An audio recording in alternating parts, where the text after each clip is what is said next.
Welcome to today's episode on how to add a deceased person to your tree using an ID number. FamilySearch creates a unique ID number for every new person created and added to the tree. If you know someone in your family has already created and added a deceased person to the tree in their account, you can use the ID number from that deceased person and add it to your tree. This will pull all the information from that person, including their ancestors already added to the tree. This does not work for living people, as their information is completely confidential. As an example, we can see here that Amy already has a few ancestors in her tree on our account. Her brother Andrew still needs to add those names to his tree. Once Andrew has added living names, he can now add a deceased person by clicking Add by ID number.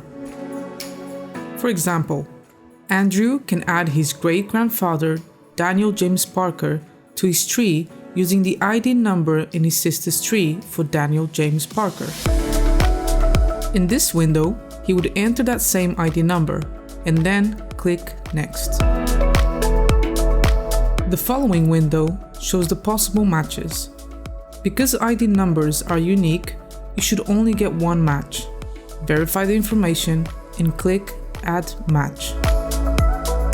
If Daniel James Parker has a spouse who is already deceased, on this window they will show as a couple, and by clicking Select Couple, you will automatically add the spouse to your tree too.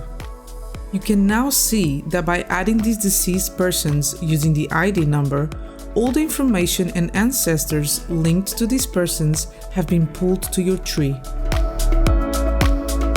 It's important to remember that changes made to ancestors with the same ID number in various accounts will be reflected in all the accounts. For example, if Amy added Daniel James Parker's grandfather, Oliver Parker, to her tree, it would be automatically added on Andrew's tree, making it easier for families to build the tree together.